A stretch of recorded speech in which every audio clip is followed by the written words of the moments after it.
કે અમારી નજરમાં એ કુદરતી મૃત્યુ નથી, એક શંકાસ્પદ મોત છે, આની જાણકારી લેવી જોઈએ. બીજું કે અમને ઘણા બધા એવા લોકો છે જેની ઉપર અમને શક છે. અમારા સવાલો મીડિયાને અને ગુજરાતની જનતાને એ છે કે તમે જે આગળ માથાભારે અથવા ગુનાહિત કે ગુનાખોરી કે જે પણ શબ્દો લગાવો છો એ કયા આધારે લગાવો છો? એક માણસ જે મૃત્યુ પામી ચૂકેલ છે, તમે એના વિશે ખાસ કશું જાણતા નથી, તો લોકો કેમ કહેશે કે ફ્લેટમાં આવો માથાભારે માણસ રહેતો હતો, એના ઘરે આ વ્યક્તિ આવતું હતું, આ વ્યક્તિ આવતું? તમે એ માણસને જ નથી ઓળખતા તો તમને એ ક્યાંથી ખબર પડી કે એના ઘરે કોણ આવે છે, કોણ જાય છે? આટલા લક્ઝુરિયસ ફ્લેટમાં શું એક જ સીસીટીવી છે? દરેક મીડિયામાં દરેક ક્લિપમાં એક જ એંગલને એક જ 2 કે 5 સેકન્ડની ક્લિપ દેખાડવામાં આવી રહી છે કે આવી રીતે મહાવીરસિંહ પડ્યા. અને સૌથી મોટો પ્રશ્ન અમારો ફેમિલીનો એ છે, અમે એ અવસ્થામાંથી બહાર નથી આવી શકતા કે સીડીથી જો 2 માણસો જઈ શકતા હોય તો મહાવીરસિંહ કેમ ના જઈ શકે? અને નશાની હાલતમાં હતા એવું કહેવામાં આવે છે. નશાની હાલતમાં વ્યક્તિને નેટ તોડીને હું કૂદીશ તો હું 4 માળથી બચી જઈશ એટલું એમને હશે ભાન? એ પ્રમાણેનું એમનું હશે એ વખતે? મહાવીરસિંહને જે 2 સેકન્ડ અથવા 5 સેકન્ડની ક્લિપ દેખાડવામાં આવી રહી છે એમાં સ્પષ્ટપણે દેખાઈ રહ્યું છે કે કદાચ કોઈ આમ ધક્કો માર્યો અથવા એમને ફેંક્યા. જે સીસીટીવી અમારી સમક્ષ અત્યાર સુધી આવ્યા છે એમાં અમને નથી લાગતું કે એમની જે ગતિ છે પડવાની માણસની એ 4 માળની હોઈ શકે. સમજણા મતલબ 14 વર્ષની ઉંમરે બાળક કદાચ સમજણું થાય ત્યારથી પહેલી વસ્તુ તો એ કે એમને આર્મીનો શોખ હતો અને એ શોખ એમણે પૂરો કર્યો બહુ નાની ઉંમરમાં. 18 વર્ષની વયે એમણે આર્મી જોઈન કરી લીધી. ફેમિલી માટે તો અમારા માટે તો એ ભગવાન કહીએ તો પણ અમારે કહી શકાય. અને દીકરાને તો શું કહીએ, અમે દીકરો હતો એને શું કહીએ કે અને કયા શબ્દોમાં અમે તમને વર્ણવીએ કે અમારા માટે એ શું હતો? લોકોનું કહેવું છે કે પરિવાર જોડે એમના સંબંધો સારા નહોતા. પરિવારમાં એમને એક નાના ભાઈ છે, મમ્મી છે, પપ્પા છે, દાદા જે હાલ સ્વર્ગવાસી થઈ ગયેલ છે, મોટા મમ્મી છે, મોટા મમ્મી એમના 2 દીકરાઓ છે. બધાની જોડે એમની ખૂબ સારી વર્તણૂક હતી, બધાની જોડે એ રહેતા. જ્યારે પણ આવે દરેક માટે એ સ્પેશિયલી ટાઈમ ફાળવતા કે આ વ્યક્તિ જોડે હું આટલી વાર બેસું, મારે વાત થાય, હું એમને આમ પૂછું. 2 નંબરની કમાણી કરે છે એટલે એણે ઉડાડ્યા ને એમાં શું નવાઈ કરી? એટલે જેવી દ્રષ્ટિ એવી સૃષ્ટિ. લોકોની નજર જે રીતની હતી ત્યારે લોકોએ એ રીતનું તારણ કાઢ્યું. બાકી હકીકત એ હતી કે આર્થિક સહાયની વારે વારે એ કુટુંબને જરૂર ના પડે, એમને વારે વારે કોઈની જોડે માંગવા ના જવું પડે, હાથ ના લંબાવવો પડે, એટલા માટે જ એમણે એમાં કોઈ દેખાવ નહોતો. જે મીડિયા છે, પોલીસ કર્મીઓ છે કે સામાજિક આગેવાનો છે, એમને અમે હાથ જોડીને એવી પ્રાર્થના કરીએ છીએ કે અમને મદદ કરો. 9 જૂને અમદાવાદના બોપલની અંદર એક ઘટના બની છે અને આ ઘટનાની અંદર મહાવીરસિંહ સિંધવ છે તેમનું મૃત્યુ થાય છે. તેમના મૃત્યુ પછી અનેક સવાલો અને તર્ક વિતર્કો જે છે તે સામે આવી રહ્યા છે. મહાવીરસિંહનું મૃત્યુ કેવી રીતે થયું તે હજુ રહસ્યમય છે. ત્યારે આજે આપણે મહાવીરસિંહ જે છે તેમની જે ઘટના બની છે ત્યારે પરિવારજનો જે છે તેમનું શું માનવું છે તેમને લઈને આપણે આજે તેમના જે નિવાસસ્થાન છે ચોકડી ખાતે પહોંચ્યા છીએ. તેમના પરિવારજનો આપણી સાથે છે, તેમની સાથે આપણે વાત કરવાનો પ્રયાસ કરીશું. બેન, મહાવીરસિંહનું જે 9 તારીખની અંદર જે મૃત્યુના સમાચાર સામે આવ્યા છે, શું આ ઘટના બની છે અને તમે આ ઘટનાને કેવી રીતે જોઈ રહ્યા છો? સૌથી પહેલી વાત તો એ કે અમને સવારમાં 6 વાગ્યા આસપાસ આ વસ્તુના સમાચાર મળ્યા કે એક્સિડેન્ટલ બન્યું છે, તમે આવો. પોલીસ તરફથી અમને જાણ થઈ એટલે અમે ત્યાં જવાનું કામની બધી જે શરૂઆત કરી. 10 મિનિટમાં અમને ફરીથી કોલ આવે છે કે મૃત્યુ થઈ ચૂકેલ છે. પછી અમે અમારા લૌકિક વ્યવહારો, દવાખાનાની જે બધી ગતિવિધિઓ હોય આ તે એના ઉપર ધ્યાન આપી દીધું. એ દરમિયાન એ 9 જૂનથી લઈ આજે 12 જૂન એ દરમિયાન મીડિયા અને બીજા કેટલાક એવા લોકો જે મહાવીરસિંહ વિશે વાતચીત કરી રહ્યા છે કે મૃત્યુ થઈ ગયું કે આ થયું. પહેલી વસ્તુ તો એ કે અમારી નજરમાં એ કુદરતી મૃત્યુ નથી, એક શંકાસ્પદ મોત છે, આની જાણકારી લેવી જોઈએ. બીજું કે અમને ઘણા બધા એવા લોકો છે જેની ઉપર અમને શક છે, પણ અત્યાર સુધી અમારી સાથે કોઈ પણ પ્રકારની વ્યક્તિ એવી કે સામાજિક રીતે જે આગળ પડતા હોય એ કોઈ એવી રીત અમને મળવા નથી આવ્યું, પોલીસ અમને મળવા નથી આવી, અમારી જોડેથી કોઈ પણ પ્રકારની માહિતી નથી લીધી. પણ અત્યારે હાલમાં અમારા સવાલો મીડિયાને અને ગુજરાતની જનતાને એ છે કે તમે જે આગળ માથાભારે અથવા ગુનાહિત કે ગુનાખોરી કે જે પણ શબ્દો લગાવો છો એ કયા આધારે લગાવો છો? એક માણસ જે મૃત્યુ પામી ચૂકેલ છે, તમે એના વિશે ખાસ કશું જાણતા નથી. મીડિયા સમક્ષ જે આવ્યું એ જોઈને તમે લોકો કેવી રીતે ડિસાઈડ કરી શકો કે એ માથાભારે હતો? હું એક આપને જણાવવા માગીશ કે છેલ્લા 1.5 વર્ષથી એ અક્ષર લક્ઝુરિયસમાં રહેતા હતા. તમે ત્યાં જઈને તપાસ કરશો તો તમને જાણવા મળશે કે ફ્લેટના દરેક રહીશોનું એવું કહેવું છે કે અમે આ વ્યક્તિને નથી ઓળખતા, અમને ખબર નથી કે 1.5 વર્ષથી અહીંયા મહાવીરસિંહ સિંધવ નામના કોઈ વ્યક્તિ રહેતા હતા. એ ઉપરથી આપ જાણી શકો છો કે એમના તરફથી ફ્લેટના કોઈ પણ લોકોને કોઈ પણ પ્રકારની તકલીફ નથી થઈ. જો નથી થઈ તો લોકો કેમ કહેશે કે ફ્લેટમાં આવો માથાભારે માણસ રહેતો હતો, એના ઘરે આ વ્યક્તિ આવતું હતું, આ વ્યક્તિ આવતું? તમે એ માણસને જ નથી ઓળખતા તો તમને એ ક્યાંથી ખબર પડી કે એના ઘરે કોણ આવે છે, કોણ જાય છે? એટલે આ અમારો સવાલ છે મીડિયાને. બીજું કે અમને ઘણી વાર એવું બન્યું છે કે અમને પૂછ્યા વગર કે અમને જાણ કર્યા વગર મીડિયાએ એવા કવરેજ જાહેર કર્યા છે કે જે મને એવું લાગે છે, અમને ફેમિલીને એવું લાગે છે કે એમણે કદાચ અમને પૂછવું જોઈએ, અમે આ રિવીલ કરીએ કે ન કરીએ કે આ તે, એવું અમને કંઈ પણ પૂછવામાં આવ્યું નથી. એટલે અત્યારે તો પહેલો સવાલ હું પૂછીશ મીડિયાને કે માથાભારે શખ્સ કેમ લખો છો? NDPS એક્ટ શું છે એ કદાચ તમે બધા જાણતા હશે, મીડિયા જાણતી હશે, ગુજરાતના અનેક જાગૃત લોકો જાણતા હશે. એમાંથી એ નિર્દોષ છૂટેલા છે. બીજા ઘણા ગુનાઓમાંથી અત્યારે હાલ પણ એ કોઈ પણ પ્રકારના ગુનાખોરીમાં સંડોવાયેલા નહોતા, કોઈ ગુનો એમના માથે બોલતો નહોતો. તો પછી આપ આવા શબ્દો કેમ વાપરો છો? એક મૃતક માણસની કમસે કમ ઇજ્જત તો કરો. મારો આ સવાલ છે. બાકી હવે તમે જે પૂછશો એમના વિશે હું સ્પષ્ટપણે અને જે હશે તે જ જવાબ આપીશ. મહાવીરસિંહનું જે મૃત્યુ થયું છે એમના CCTV પણ સામે આવ્યા છે. માત્ર એક જ CCTV સામે આવ્યા છે જેમાં 3 ને 39 તેઓ નીચે પટકાઈ રહ્યા છે. આ મૃત્યુને તમે કઈ રીતે જોઈ રહ્યા છો?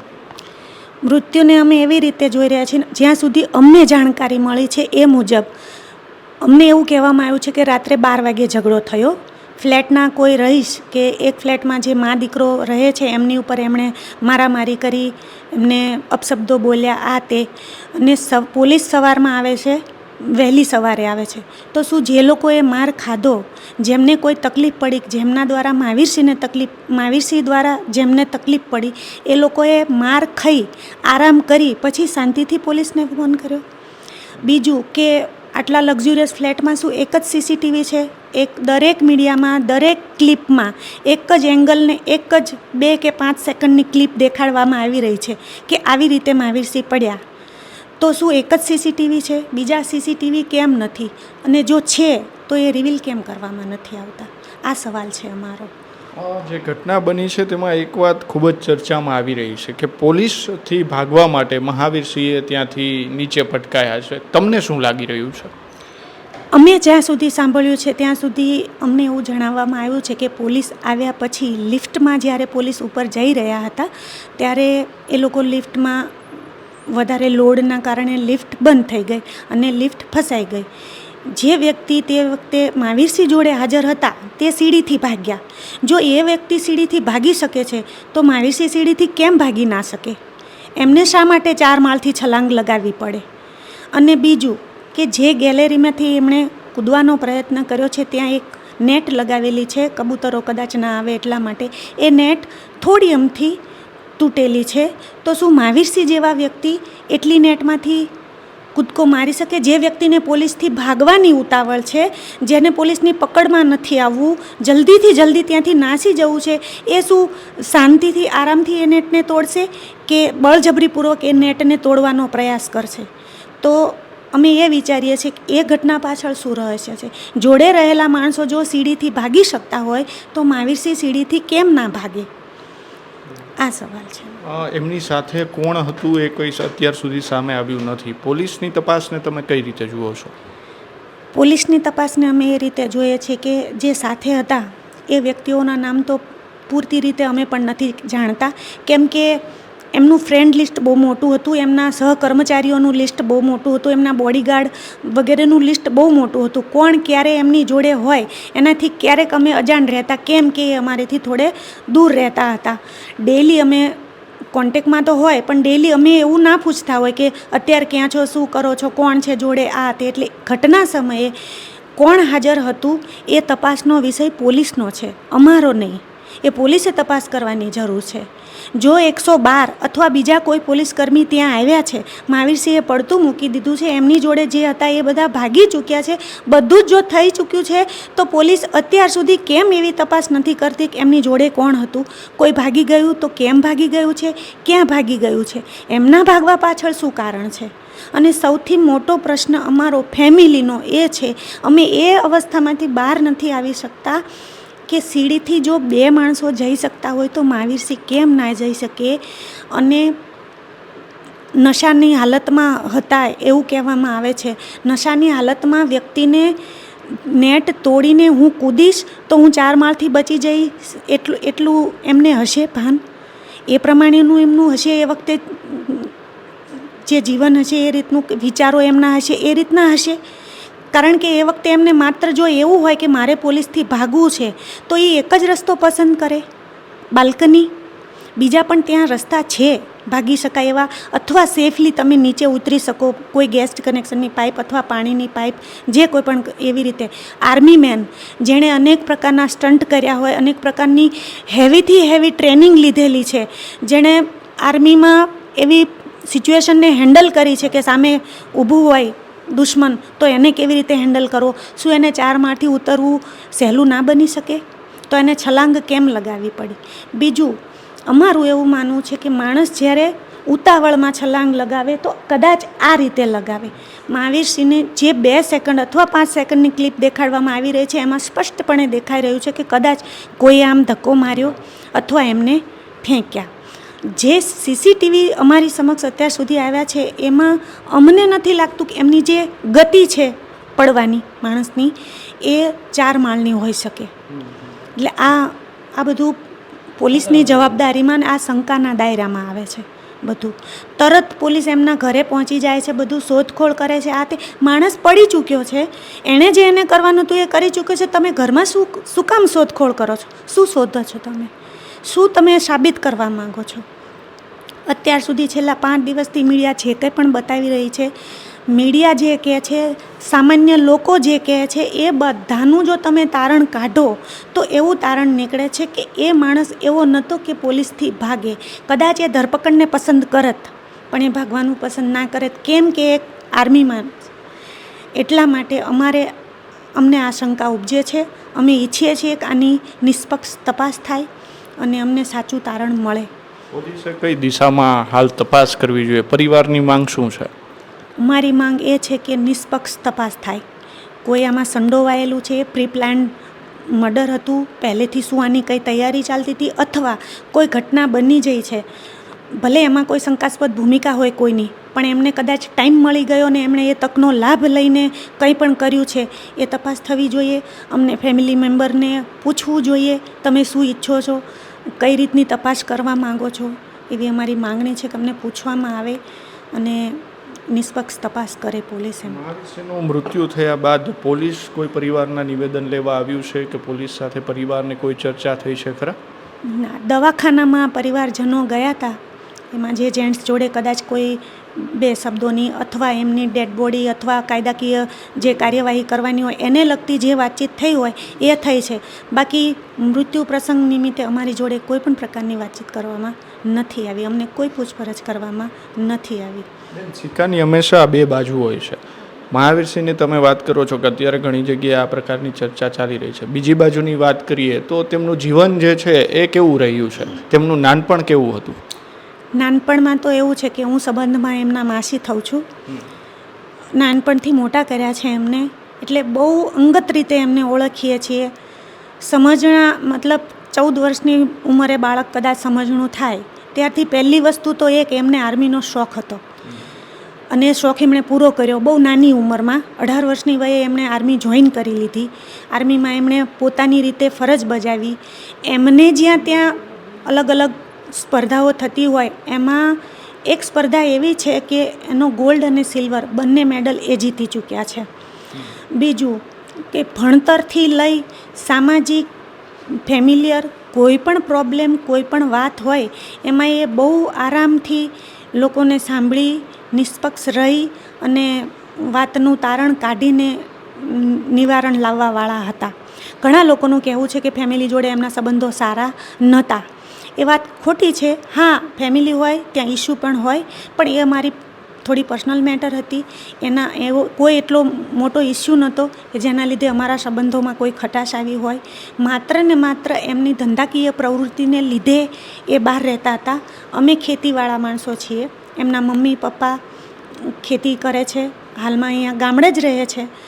તો એ અહીંયા ગામડે વતનમાં રહેતા હતા અને વતનમાં રહીને કદાચ એમને જે આ બધી પ્રવૃત્તિઓ કરવી હતી એ કદાચ ના થઈ શકે, એટલે એમણે સિટીમાં રહેવાનું પસંદ કર્યું. બાકી માણસ તો એ અમારા જો રાષ્ટ્ર માટે જે વિચારી શકતો હોય એ ફેમિલી માટે તો જરૂર વિચારે જ. એટલે ફેમિલી માટે તો અમારા માટે તો એ ભગવાન કહીએ તો પણ અમારે કહી શકાય. અને દીકરાને તો શું કહીએ, અમે દીકરો હતો એને શું કહીએ કે અને કયા શબ્દોમાં અમે તમને વર્ણવીએ કે અમારા માટે એ શું હતો, એમ કયા શબ્દોમાં અમે તમને કહીએ. આર્મીમાં તમે કહ્યું કે એને પહેલેથી જ શોખ હતો. આર્મીમાં એમને કેટલો સમય તેમાં રહ્યા હતા, સર્વિસ કરી હતી અને એના માટે એમને કેટલી તૈયારીઓ કરી હતી? આર્મીમાં એમણે 9 વર્ષ કામ કર્યું છે અને તૈયારીમાં તો એમનું જુસ્સો, એમની આવડત જ એટલી બધી હતી કે એમને એવી કોઈ ખાસ તૈયારી કરવી પડી નથી. જે આર્મીની પહેલી એમણે ટ્રાય કરી એમાં જે સિલેક્ટ થઈ ગયા છે ત્યાં જઈ એમને જે હળવેથી લઈ અઘરી સુધીની જે કોઈ પણ ટ્રેનિંગ આવતી હોય એ ટ્રેનિંગ એમણે તમામ ટ્રેનિંગ કમ્પ્લીટલી પૂરી કરી છે અને એમાં પણ એ હંમેશા ફર્સ્ટ આવ્યા છે. જ્યાં તમે અત્યારે પણ કોઈ બહાર એવા કોઈ જે મોટા શહેરો છે, બેંગ્લોર, કલકત્તા, પંજાબ, જમ્મુ કાશ્મીર, આ બધે એ જોબ કરી ચૂક્યા છે. ત્યાં જઈને જો તમે કોઈને એમના વિશે પૂછો તો તમને રિયાલિટી જાણવા મળશે કે એ શું માણસ હતા, આર્મીમાં હતા ત્યારે એમણે શું કર્યું છે દેશ માટે, એ તો તમને જાણવા મળશે ને. અને અમે કહીશું તો લોકો એવું કહેશે કે એમના સંતાન વિશે માત્ર સારું જ બોલશે, એમ ખરાબ નહીં બોલે. એટલે આર્મી વિશે તો નોકરી તો એમણે એટલી સંપૂર્ણતાથી નિભાવી છે, પણ પછી એમને ધંધામાં રસ જાગ્યો એટલે એમણે આ જે ધંધાની રસ, અને એમને એવું હતું કે મારે મારા ગામ, મારા રાષ્ટ્ર માટે એવું કંઈક કરવું છે કે સમાજમાં મારી આગવી ઓળખ ઊભી થાય. મારા પૈસા વાપરી, મારા આર્થિક સહાયથી હું બને શક્ય એટલી લોકોને મદદ કરી શકું. એ માટે એમણે અહીંયા ચોકડી આવ્યા પછી પરિવર્તન ચેરિટેબલ ટ્રસ્ટની શરૂઆત કરી, ગામને એમ્બ્યુલન્સની સેવા આપી. જ્યારે ગામમાં વૃક્ષારોપણ, કચરાની સમસ્યાનો નિકાલ કોઈ નહોતો થતો ત્યારે એમને ગામને કચરાપેટીની ગાડીની ભેટ આપી, રક્તદાનના કેમ્પ, એ સિવાય બીજા ઘણા બધા બાળકોને પુસ્તક વિતરણ, કોઈ ભૂખ્યા બાળકોને જમાડવું, વાર તહેવારે કે બીજા કોઈ સામાજિક અથવા રાષ્ટ્રીય પ્રસંગોએ ગામ માટે કંઈક કરવું, ગામના સુધારા માટે કંઈક કરવું, એવા ઘણા બધા કામો એમણે કરેલા છે જે અત્યારે બહાર નથી આવતા. તો તમે કહો છો કે એક સિક્કાની બે બાજુ હોય, તો હું મીડિયાને પૂછું છું જો એક સિક્કાની બે બાજુ હોય તો અત્યારે તમે માત્ર કુખ્યાત ગુનેગાર તરીકે કેમ દર્શાવો છો? તમે ફેમિલી મેમ્બર, એના આજુબાજુને એના મિત્ર વર્તુળમાં ગમે ત્યાં જઈને કેમ કોશિશ નથી કરી શકતા એમના વિશે વધુ જાણવાની, જે પોઝિટિવ હોઈ શકે? નેગેટિવ હોય તો દર્શાવો, અમારી ના નથી, પણ પોઝિટિવ પણ દર્શાવવું પડે ને. હા, હમણાં અમે તેમનો એક વિડીયો જોતા હતા અહીંયા જ, તેમના દીકરીબાનું તેમાં જોયું. એમના દીકરીબા તેમને ખૂબ જ તેમને પ્રેમ કરતા હતા. એમના નામથી એમને ઘણા બધા સારા કાર્યો પણ કર્યા છે, એ પણ જોયું છે. દીકરીબાને શું થયું હતું, એ ઘટના શું હતી? દીકરીબાને જન્મથી જ શારીરિક થોડીક તકલીફ હતી. અમને ડૉક્ટરોએ જણાવેલું પણ હતું કે કદાચ લાંબા ટાઈમે અમને કોઈ સર્જરીની કે એવી કોઈ જરૂર પડી શકે એમ. પણ માત્ર 1 મહિનાના ટૂંકા જીવનકાળ દરમિયાન એમણે આ દુનિયામાંથી વિદાય લઈ લીધી અને એ એમની શારીરિક જે અંદરની જન્મ વખતથી જે તકલીફ હતી એના હિસાબે એમનું નિધન થયેલું છે. પરિવારજનો સાથે મહાવીરસિંહનો સંબંધ કેવો રહ્યો છે અત્યાર સુધી, નાનપણથી લઈને અત્યાર સુધી? તમે કહ્યું તમે એમને મોટા કર્યા છો, તમારા સાથે તેમના સંસ્મરણો કેવા છે? મારા સ્વસ્મરણોની વાત કરું તો હું છેલ્લા 15 દિવસ પહેલાં એમને રૂબરૂ મળી હતી. મારું નિવાસસ્થાન ધોળકા છે. એ અમારા ઘરે ત્યાં આવ્યા હતા. પછી મારું પિયર ધંધુકા તાલુકામાં છે. તો જ્યારે મારી એજ નાની હતી અને એમની એજ કદાચ 2 થી 3 વર્ષની હતી ત્યારે એ મારી જોડે જ રહેતા હતા. ત્યાં મામાના ઘરે મતલબ રહેતા, ભણતા, કે 2-3 વર્ષનો સમયગાળો એમણે ત્યાં પસાર કર્યો. એ દરમિયાન એમણે એમના માટે માનો કે અમે એક 5 રૂપિયાની ચોકલેટ પણ લાવ્યા છીએ, એ વસ્તુને એ આજ સુધી યાદ કરે છે કે માસી, હું નાનો હતો ત્યારે તમે મને આ લઈ આપ્યું હતું, તમે મને આવી રીતે દૂધ પાયું હતું, તમે આવી રીતે મને જમાડતા હતા, હું જમવામાં બહુ નખરા કરવાવાળો હતો, તમે મારી પાછળ દોડીને મને જમાડતા. જે માણસ 35 વર્ષે, અત્યારે આ 18/6 આવશે ત્યારે એમને 35 વર્ષ પૂર્ણ થશે, 35 વર્ષે પણ એવડી નાની ઘટના ના ભૂલી શકતો હોય, એ શું પરિવારના ગુણ ભૂલી જાય? લોકોનું કહેવું છે કે પરિવાર જોડે એમના સંબંધો સારા નહોતા. પરિવારમાં એમને એક નાના ભાઈ છે, મમ્મી છે, પપ્પા છે, દાદા જે હાલ સ્વર્ગવાસી થઈ ગયેલ છે, મોટા મમ્મી છે, મોટા મમ્મી એમના 2 દીકરાઓ છે. બધાની જોડે એમની ખૂબ સારી વર્તણૂક હતી, બધાની જોડે એ રહેતા. જ્યારે પણ આવે દરેક માટે એ સ્પેશિયલી ટાઈમ ફાળવતા કે આ વ્યક્તિ જોડે હું આટલી વાર બેસું, મારે વાત થાય, હું એમને આમ પૂછું. હાલમાં જ એમના મમ્મીને થોડા મેડિકલ ઇસ્યુ થયેલા છે, એની દવા અપોલો હોસ્પિટલમાં મહાવીરસિંહ જ કરાવતા હતા એમનો ઈલાજ. દર મહિને એ જાય દવા લેવા, એટલે એમના મમ્મીના ચપ્પલ પણ સીધા કરીને એ પહેરાવી આપતા હતા. એ ઉપરથી તમે ખ્યાલ લગાવી શકશો, મારે કહેવાની જરૂર નથી કે ફેમિલી જોડે સંબંધો કેવા હતા. પપ્પા ખેતી કરે છે તો ખેતીમાં પણ તમારે શું જરૂર છે? મને ખેતીની કોઈ સમજણ નથી, પણ તમે જ્યાં અટકો ત્યાં મને કહેજો, હું તમને મદદ કરીશ. તો હા, એ એમનો વિષય નહોતો એટલે એમને ખબર ના હોય, તો એનાથી વિશેષ મદદ બીજી કંઈ ના હોઈ શકે કે ફેમિલીને કહેવું, જરૂર પડે ને અટકો ત્યાં મને કહેજો એમ. ભાઈ છે નાના, એ રાજકોટ પોલીસમાં જોબ કરે છે.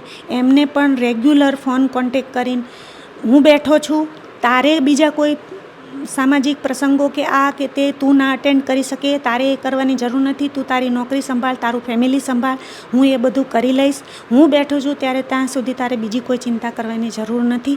ફેમિલીના રિલેશન આવા હતા અને છે, પણ લોકોનું એવું કહેવું છે કે નહોતું સારું બનતું, તો એ એમનો ઓપિનિયન છે, એમાં અમારે કંઈ લેવા દેવા નથી. ગામની અંદર પણ એમણે ઘણા સત્કાર્યો કર્યા છે, ઘણા બધા રોડ્સ બનાવ્યા છે, પછી વૃક્ષારોપણ અનેક જગ્યાએ તેમણે કર્યું છે. બાળકોને જે ત્યાં ભણતા ત્યાં પણ તેમણે ઇનામ વિતરણના કાર્યક્રમો, વૃક્ષારોપણના અનેક કાર્યક્રમો કર્યા. હા, કરેલા છે. મારા ધોળકા, મારા નિવાસ સ્થાને આવે, મારા જે રિલેટિવ છે, મારા પાડોશીઓ છે, એ બધા જોડે પણ એમને એટલું સારું બનતું કે કોઈનું બાળક જુએ કે પૂછે કે શું કરે છે આ તે, અને એ બાળક જો એની જરૂરિયાત પણ દર્શાવે કે ભાઈ મારે આ વસ્તુની જરૂર છે, તો રાત્રે માણસ ગાડી લઈને એ વસ્તુ મારા ઘરે આપી જતો હતો. એટલી એમની પર્સનાલિટી, એટલું એમનું વ્યક્તિત્વ હતું. તો જે મારા પાડોશીઓ, માસીના પાડોશીઓ માટે કંઈ કરી ચૂકવા તૈયાર હોય, એ ફેમિલી માટે તો કંઈ પણ કરી ચૂકવા તૈયાર હોય. બેન, એક એનો એ પણ ટીકરવાળો કંઈક કિસ્સો હતો કે એમની સાથે તેમના મિત્ર જે છે તે ભણતા હતા અને તેઓ કંઈક પછી આર્મીમાં પણ સાથે હતા અને શહીદ થયા હતા, અને તેમની પાછળ તેમને ઘણા બધા દાન પણ કર્યું હતું. એ આખી ઘટના શું બની હતી? એમના મિત્ર હતા, સમાજના જ હતા, અમારા જોડે ભણેલા બેઉ, અને જોડે જ નોકરીમાં લાગ્યા. ટ્રેનિંગ કદાચ બેઉએ અલગ લીધેલી હશે, પણ જોબ બેઉ સાથે કરતા હતા. ઈશ્વરને એ વખતે એવું ગમ્યું એટલે એમની શહીદી વરી લીધી એ ભાઈએ. એ પછી એમના ફેમિલીને જ્યારે જરૂર પડી, એમને ખબર પડી, મહાવીરસિંહને ખબર પડી કે એમના ફેમિલીની આર્થિક પરિસ્થિતિ થોડી તંગ છે અને એ હિસાબે લોક ડાયરાનું આયોજન કરેલ છે.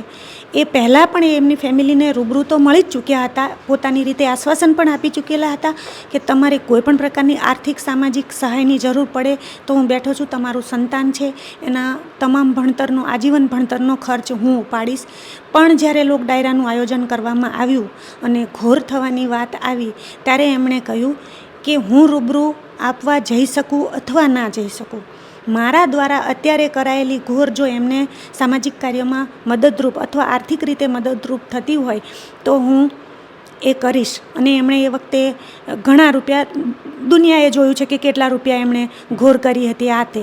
પણ એની પાછળ પણ એક કિસ્સો બીજો એ છે કે જ્યારે એમણે એ કર્યું ત્યારે ઘણા લોકોનો ઓપિનિયન એવો હતો કે એ તો એ 2 નંબરની કમાણી કરે છે એટલે એણે ઉડાડ્યા ને એમાં શું નવાઈ કરી. એટલે જેવી દ્રષ્ટિ એવી સૃષ્ટિ. લોકોની નજર જે રીતની હતી ત્યારે લોકોએ એ રીતનું તારણ કાઢ્યું. બાકી હકીકત એ હતી કે આર્થિક સહાયની વારે વારે એ કુટુંબને જરૂર ના પડે, એમને વારે વારે કોઈની જોડે માંગવા ના જવું પડે, હાથ ના લંબાવવો પડે, એટલા માટે જ એમણે એમાં કોઈ દેખાવ નહોતો, એમને પ્રશંસાની જરૂર નહોતી. એમની લોકચાહના જ એટલી બધી હતી કે એમને પ્રશંસાની જરૂર જ નથી. એટલે માત્ર ને માત્ર મિત્રના કુટુંબને આર્થિક સહાય મળી રહે એટલા માટે એમણે એ કામ કર્યું હતું. તમે ઘણી બધી એમના વિશે વાત કરી. હવે છેલ્લો પ્રશ્ન આપણે લઈ લઈએ કે હવે પરિવારજનો, આજે એમનું મૃત્યુ થયું છે, જે 9 જૂનની આ ઘટના બની છે, હવે પરિવારજનો જે છે તેમને આ આખી ઘટનાને લઈને હવે શું સ્ટેપ રહેશે? હાલ તો કાલે એમનું લૌકિક વ્યવહાર બેસણું બધું છે, પછી એમની પાછળ જે ધાર્મિક વિધિઓ થતી હોય એમાં અમે વ્યસ્ત છીએ. બીજું કે કાયદાકીય જે પ્રક્રિયા થતી હોય એમાં પણ થોડા વ્યસ્ત છીએ. પણ સ્પષ્ટપણે અમારી માંગ કહો તો પણ ભલે, અમારો આક્રોશ કહો તો પણ ભલે, અમારે આ વાતની મૂળ સુધી જવું છે. અમારી માંગ ગણો તો પણ ભલે, અમારે અહીંયા આના મૂળ સુધી જવું છે. અમે પોલીસની સહાય ઈચ્છીએ છીએ અને કાયદાકીય કોઈ પણ પ્રકારની સહાય લઈને આ વાતમાં આગળ વધવું પડે તો અમારે વધવાનું છે. એટલા માટે માત્ર એમની છબી જે બગાડવામાં આવી છે છેલ્લા 5 દિવસથી, કે માણસે 35 વર્ષ સારા કર્મો કર્યા એને તમે ભૂલી ગયા છો અને 5 દિવસમાં એમની છબીને એટલી ખરડવામાં આવી છે, એ છબીને પાછી એ જ રીતે અમે ઉજાગર કરી શકીએ એટલા માટે અમારે આ વાતને મૂળ સુધી જવાનું છે. ઘણા સામાજિક સંગઠનો અમારી મદદ કરવા પણ તૈયાર છે. એમની મદદ લેવી પડે તો પણ ભલે, અને અમારાથી જે કંઈ પણ થઈ શકે એ કરી અને અમે આ વાતના તથ્ય સુધી પહોંચવાની કોશિશ કરીશું. અને લોકો સમક્ષ અમે રજૂ કરવા માગીએ છીએ કે ઘટના શું હતી. કેમ કે અમે શંકાસ્પદ નહીં, અમે શંકા જાહેર જ કરીએ છીએ કે અમને શંકા છે જ કે આમાં કંઈ પણ થયું છે. આ પહેલાં પણ એમના 3 મહિના પહેલાં એમની ઉપર એક ટ્રેપ થઈ ચૂક્યું છે, જે અમે ફેમિલી મેમ્બર જ જાણીએ છીએ. પણ અમે ઘટનાને એટલી સિરિયસલી એ વખતે નહોતી લીધી, એટલે એ વાતને અમે ભૂલી ગયા. એટલે અત્યારે અમારી શંકા વધારે મજબૂત બને છે. 3 મહિના પહેલાં જો પ્રયાસ થઈ શકતો હોય તો અત્યારે કેમ નહીં. અને અમે જઈશું સામાજિક સંગઠનોની મદદ લઈ અને અમારી પોતાની મહેનતથી પણ અમે જે મીડિયા છે, પોલીસ કર્મીઓ છે કે સામાજિક આગેવાનો છે, એમને અમે હાથ જોડીને એવી પ્રાર્થના કરીએ છીએ કે અમને મદદ કરો. એટલા માટે કે અમે એજ્યુકેટેડ છીએ, ભણેલ ગણેલ છીએ બધું, પણ સામાજિક એટલા બધા આગળ પડતા નથી કે અમને આ બધી કામગીરી અમે એકલા હાથે ઉપાડી શકીએ. બીજું કે રાજપૂત યુવાનો જ્યારે આગળ આવ્યા છે ત્યારે એમને પાછળ પાડવા માટે આવી કંઈક ને કંઈક કાર્યવાહી, ઘણા યુવાનો આવી રીતે મોતને ભેટ્યા છે કે જેમનું કારણ હજી સુધી બહાર નથી આવ્યું. તો એમાંનું એક કારણ આ પણ બની શકે. તો હું રાજપૂત સમાજને પણ હાથ જોડીને વિનંતી કરું છું કે તમે જાગો, એક થઈને રહો અને કોશિશ કરો જાણવાની. આ એક નહીં, કોઈ પણ રાજપૂત યુવાન સાથે કોઈ ઘટના જો બને છે તો જાણવાની કોશિશ કરો કે આમાં ખરેખર શું થયું છે. બાકી દુનિયાએ જે છબી ઊભી કરી છે એવી તો એમની છબી નથી જ, એટલું અમે ફેમિલી તરીકે કહી શકીએ. બાકી તો હવે જે બહાર આવે તે સત્ય. સમાજના અનેક આગેવાનો પણ હમણાં તેમના સમર્થનમાં એક વિડીયો બહાર પાડ્યો હતો, એ ઘટના શું છે? સામાજિક સંસ્થાઓનું અમને એવું કહેવું છે કે અમે આ વાતમાં તથ્ય માનતા નથી કે ભાઈ આવી રીતે આકસ્મિક મોતને વહોરે એમ, એટલે તમે આના માટે કંઈક કરો. પણ અમે સામાજિક સંસ્થાઓને જણાવ્યું કે હાલ તો તમે જાણતા જ હશો કે મરણ જનાર માણસની પાછળ લૌકિક વ્યવહારો કેટલા હોય. રાજપૂત સમાજ છે અમારો, એટલે એ પ્રમાણે અમારું જે બધું કાર્યક્રમ છે એ બધું, એટલે અમે સામાજિક સંસ્થાઓને કહ્યું છે હા અમે ઈચ્છીએ છીએ અમને ન્યાય મળે, અમારે કાનૂની પ્રક્રિયામાં પણ ભાગ લેવાનો છે, એમને કાનૂની પ્રક્રિયાથી ન્યાય અપાવવાની અમારી કોશિશ છે. અને એ સંસ્થાઓ જો અમને મદદ કરવા તૈયાર હોય તો અમારે એમની મદદની જરૂર છે. હતા આપણી સાથે તેમના પરિવારજનો, તેમણે પણ કહ્યું છે કે જે ઘટના બની છે તે ચોક્કસ શંકાના દાયરામાં છે, કારણ કે મહાવીરસિંહ જે સિંધવ છે તેમનું જે મૃત્યુ થયું છે, તેમના જે સીસીટીવી સામે આવ્યા છે, અત્યાર સુધીની જે વાતો સામે આવી છે તેમાં પણ ક્યાંક ને ક્યાંક અત્યારે રહસ્યમય તેમનું મોત જે છે તે પરિવારજનોને લાગી રહ્યું છે. પરિવારજનો કહી રહ્યા છે કે તેમના જે મૃત્યુ છે તેમને લઈને તેઓ હજી લડશે અને સાચું કારણ શું છે તે સાચા કારણના મૂળ સુધી તેઓ પહોંચશે. કેમેરા પર્સન કેવિન નિમાવત સાથે મયુર સરવૈયા, સ્વરાજ મીડિયા, ચોકડી.